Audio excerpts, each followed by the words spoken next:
وتحسبهم أيقاظا وهم رقود ونقلبهم ذات اليمين وذات الشمال وكلبهم باسط ذراعيه بالوصيد لو اطلعت عليهم لوليت منهم فرارا ولملئت منهم رعبا۔ تم انہیں دیکھ کر یہ سمجھتے کہ وہ جاگ رہے ہیں، حالانکہ وہ سو رہے تھے۔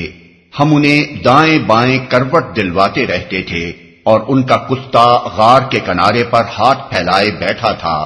اگر تم کہیں جھانک کر انہیں دیکھتے تو الٹے پاؤں بھاگ کھڑے ہوتے اور تم پر ان کے نظارے سے دہشت بیٹھ جاتی۔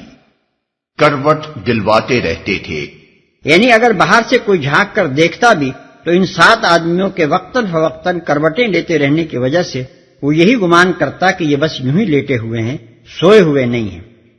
ان کے نظارے سے دہشت بیٹھ جاتی۔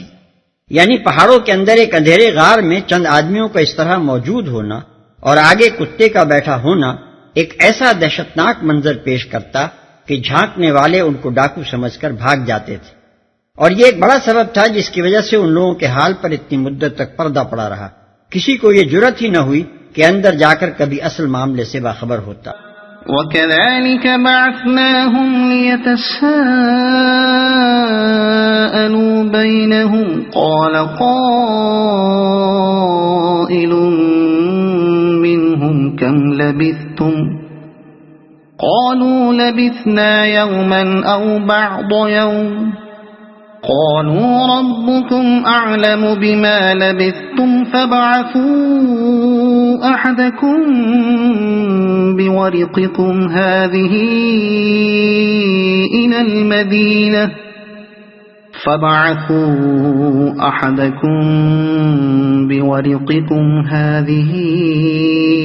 إلى المدينة فلينظر أيها أزكى طعاما فليأتكم برزق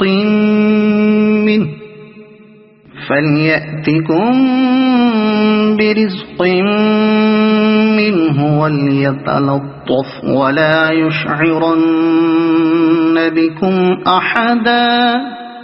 اور اسی عجیب کرشمے سے ہم نے انہیں اٹھا بٹھایا تاکہ ذرا آپس میں پوچھ گچھ کریں۔ ان میں سے ایک نے پوچھا، کہو کتنی دیر اس حال میں رہے؟ دوسروں نے کہا شاید دن بھر یا اس سے کچھ کم رہے ہوں گے۔ پھر وہ بولے اللہ ہی بہتر جانتا ہے کہ ہمارا کتنا وقت اس حالت میں گزرا۔ چلو اب اپنے میں سے کسی کو چاندی کا یہ سکہ دے کر شہر بھیجیں اور وہ دیکھے کہ سب سے اچھا کھانا کہاں ملتا ہے، وہاں سے وہ کچھ کھانے کے لیے لائے، اور چاہیے کہ ذرا ہوشیاری سے کام کرے، ایسا نہ ہو کہ وہ کسی کو ہمارے یہاں ہونے سے خبردار کر بیٹھے۔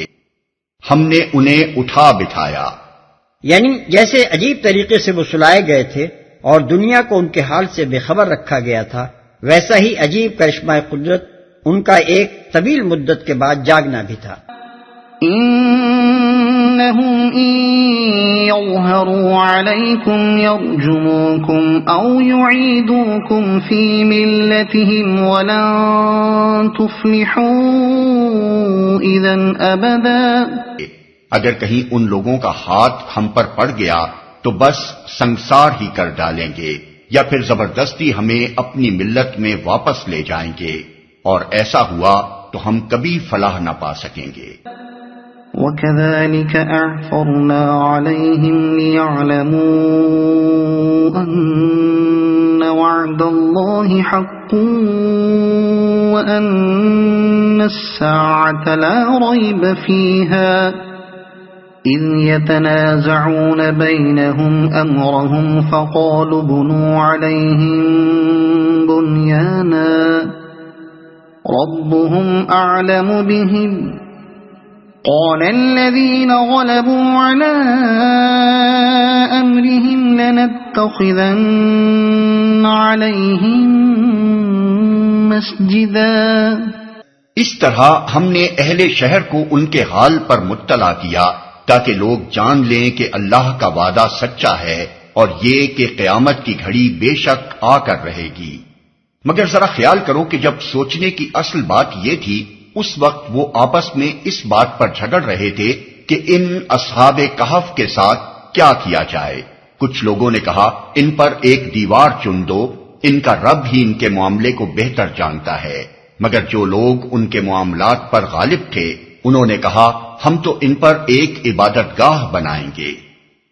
ان کے حال پر مطلع کیا، یعنی جب وہ شخص کھانا خریدنے کے لیے شہر گیا تو دنیا بدل چکی تھی۔ بت پرست روم کو عیسائی ہوئے ایک مدت گزر چکی تھی، زبان، تہذیب، تمدن، لباس، ہر چیز میں نمایاں فرق آ گیا تھا۔ 200 برس پہلے کا یہ آدمی اپنی سج دھج، لباس، زبان، ہر چیز کے اعتبار سے فوراً ایک تماشا بن گیا، اور جب اس نے قیصر ڈیسیس کے وقت کا سکہ کھانا خریدنے کے لیے پیش کیا تو دکاندار کی آنکھیں پھٹی کی پھٹی رہ گئیں۔ سریانی روایت کی روح سے دکاندار کو اس پر شبہ یہ ہوا کہ شاید یہ کسی پرانے زمانے کا دفینہ نکال لایا، چنانچہ اس نے آس پاس کے لوگوں کو اس طرح متوجہ کیا اور آخر کار اس شخص کو حکام کے سامنے پیش کیا گیا۔ وہاں جا کر یہ معاملہ کھلا کہ یہ شخص تو ان پیروان مسیح میں سے ہے جو 200 برس پہلے اپنا ایمان بچانے کے لیے بھاگ نکلے تھے۔ یہ خبر آنن فانن شہر کی عیسائی آبادی میں پھیل گئی اور حکام کے ساتھ لوگوں کا ایک ہجوم غار پر پہنچ گیا۔ اب جو اصحاب کہف خبردار ہوئے کہ وہ 200 برس بعد سو کر اٹھے ہیں تو وہ اپنے عیسائی بھائیوں کو سلام کر کے لیٹ گئے اور ان کی روح پرواز کر گئی۔ قیامت کی گھڑی بے شک آ کر رہے گی۔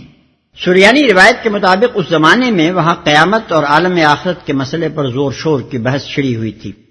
اگرچہ رومی سلطنت کے اثر سے عام لوگ مسیحیت قبول کر چکے تھے، جس کے بنیادی عقائد میں آخرت کا عقیدہ بھی شامل تھا، لیکن ابھی تک رومی شرک و بت پرستی اور یونانی فلسفے کے اثرات کافی طاقتور تھے، جن کی بدولت بہت سے لوگ آخرت سے انکار یا کم از کم اس کے ہونے میں شک کرتے تھے۔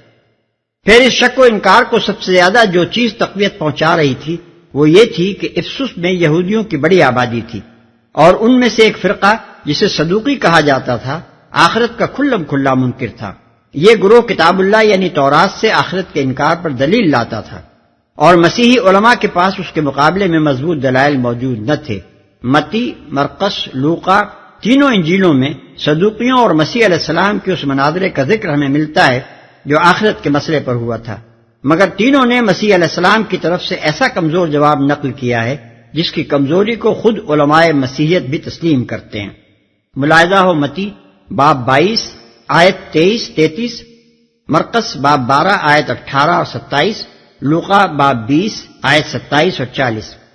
اسی وجہ سے منکرین آخرت کا پلہ بھاری ہو رہا تھا اور مومنین آخرت بھی شک و تذبذب میں مبتلا ہوتے جا رہے تھے۔ عین اس وقت اصحاب کہف کے باس کا یہ واقعہ پیش آیا اور اس نے باس بعد الموت کا ایک ناقابل انکار ثبوت بہم پہنچا دیا۔ ان کا رب ہی ان کے معاملے کو بہتر جانتا ہے۔ فہوائے کلام سے ظاہر ہوتا ہے کہ یہ صالحین نصارہ کا قول تھا۔ ان کی رائے یہ تھی کہ اصحاب کہف جس طرح غار میں لیٹے ہوئے ہیں اسی طرح انہیں لیٹا رہنے دو اور غار کے دہانے کو تیغا لگا دو۔ ان کا رب ہی بہتر جانتا ہے کہ یہ کون لوگ ہیں، کس مرتبے کے ہیں اور کس جزا کے مستحق ہیں۔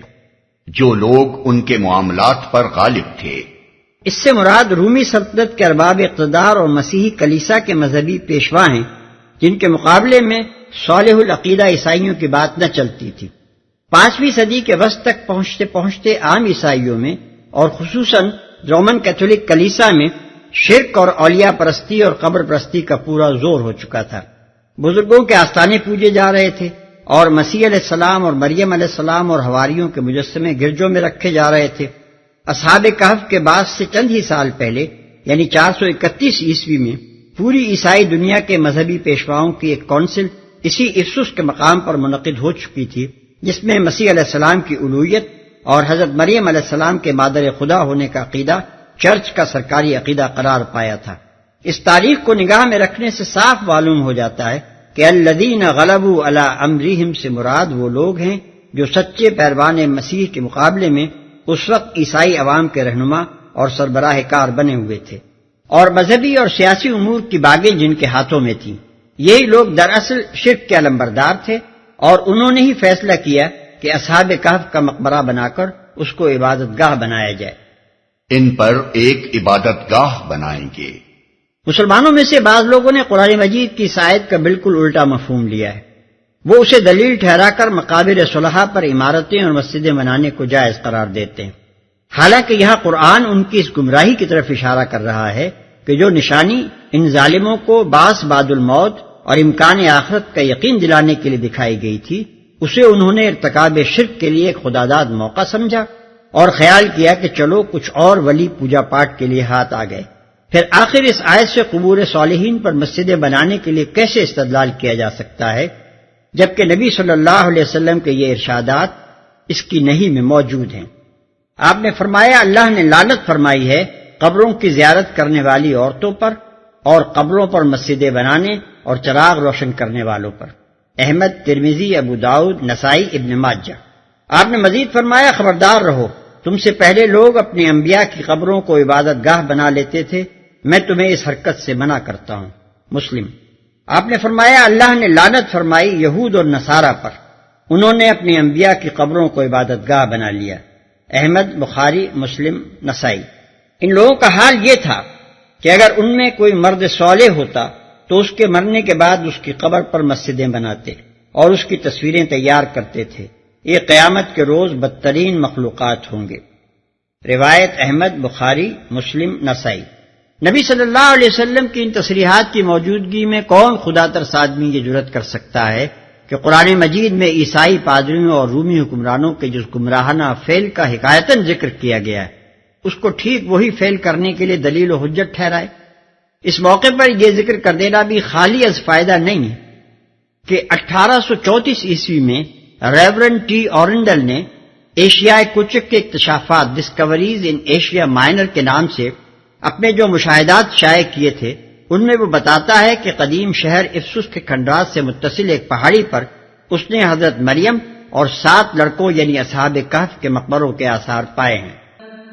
سيقولون 3 رابعهم كلبهم ويقولون 5 سادسهم كلبهم رجما بالغيب ويقولون 7 وثامنهم كلبهم قل ربي أعلم بعدتهم ما يعلمهم إلا قليل فلا تمار فيهم إلا مراء ظاهرا ولا تستفت فيهم منهم أحدا۔ کچھ لوگ کہیں گے کہ وہ 3 تھے اور چوتھا ان کا کتا تھا، اور کچھ دوسرے کہہ دیں گے کہ 5 تھے اور چھٹا ان کا کتا تھا، یہ سب بے تکی ہانکتے ہیں۔ کچھ اور لوگ کہتے ہیں کہ 7 تھے اور 8واں ان کا کتا تھا۔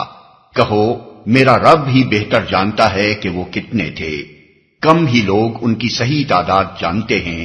بس تم سرسری بات سے بڑھ کر ان کی تعداد کے معاملے میں لوگوں سے بحث نہ کرو اور نہ ان کے متعلق کسی سے کچھ پوچھو۔ اور 8واں ان کا کتا تھا۔ اس سے معلوم ہوتا ہے کہ اس واقعے کے 350 سال بعد نزول قرآن کے زمانے میں اس کی تفصیلات کے متعلق مختلف افسانے عیسائیوں میں پھیلے ہوئے تھے اور عموماً مستند معلومات لوگوں کے پاس موجود نہ تھیں۔ ظاہر ہے کہ وہ پریس کا زمانہ نہ تھا کہ جن کتابوں میں اس کے متعلق نسبتاً زیادہ صحیح معلومات درج تھیں وہ عام طور پر شائع ہوتی۔ واقعات زیادہ تر زبانی روایات کے ذریعے سے پھیلتے تھے اور امتداد زمانہ کے ساتھ ان کی بہت سی تفصیلات افسانہ بنتی چلی جاتی تھیں۔ تاہم چونکہ تیسرے قول کی تردید اللہ تعالیٰ نے نہیں فرمائی ہے اس لیے یہ گمان کیا جا سکتا ہے کہ صحیح تعداد 7 ہی تھی۔ نہ ان کے متعلق کسی سے کچھ پوچھو، مطلب یہ ہے کہ اصل چیز ان کی تعداد نہیں ہے بلکہ اصل چیز وہ سبق ہیں جو اس قصے سے ملتے ہیں۔ اس سے یہ سبق ملتا ہے کہ ایک سچے مومن کو کسی حال میں حق سے منہ موڑنے اور باطل کے آگے سر جھکانے کے لیے تیار نہ ہونا چاہیے۔ اس سے یہ سبق ملتا ہے کہ مومن کا اعتماد اسباب دنیا پر نہیں بلکہ اللہ پر ہونا چاہیے، اور حق پرستی کے لیے بظاہر ماحول میں کسی سازگاری کے آثار نظر نہ آتے ہوں تب بھی اللہ کے بھروسے پر راہ حق میں قدم اٹھا دینا چاہیے۔ اس سے یہ سبق ملتا ہے کہ جس عادت جاریہ کو لوگ قانون فطرت سمجھتے ہیں اور خیال کرتے ہیں کہ اس قانون کے خلاف دنیا میں کچھ نہیں ہو سکتا، اللہ تعالیٰ در حقیقت اس کا پابند نہیں ہے۔ وہ جب اور جہاں چاہے اس عادت کو بدل کر جو غیر معمولی کام بھی کرنا چاہے کر سکتا ہے۔ اس کے لیے یہ کوئی بڑا کام نہیں ہے کہ کسی کو 200 برس تک سلا کر اس طرح اٹھا بٹھائے جیسے وہ چند گھنٹے سویا ہے، اور اس کی عمر، شکل، صورت، لباس، تندرستی، غرض کسی چیز پر بھی اس امتداد زمانہ کا کچھ اثر نہ ہو۔ اس سے یہ سبق ملتا ہے کہ نوع انسانی کی تمام اگلی پچھلی نسلوں کو بیک وقت زندہ کر کے اٹھا دینا، جس کی خبر انبیاء علیہ السلام اور کتب آسمانی نے دی ہے، اللہ تعالیٰ کی قدرت سے کچھ بھی بعید نہیں ہے۔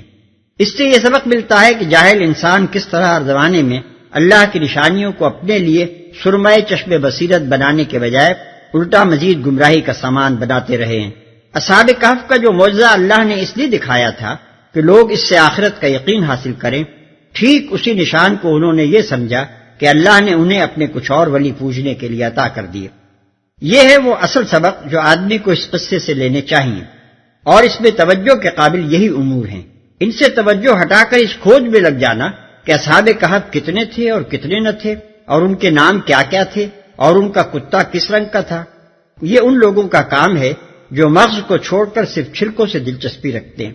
اس لیے اللہ تعالیٰ نے نبی صلی اللہ علیہ وسلم کو اور آپ کے واسطے سے اہل ایمان کو یہ تعلیم دی کہ اگر دوسرے لوگ اس طرح کی غیر متعلق بحثیں چھیڑیں بھی تو تم ان میں نہ الجھو، نہ ایسے سوالات کی تحقیق میں اپنا وقت ضائع کرو، بلکہ اپنی توجہ صرف کام کی بات پر مرکوز رکھو۔ یہی وجہ ہے کہ اللہ تعالیٰ نے خود ان کی صحیح تعداد بیان نہیں فرمائی تاکہ شوق فضول رکھنے والوں کو غذا نہ ملے۔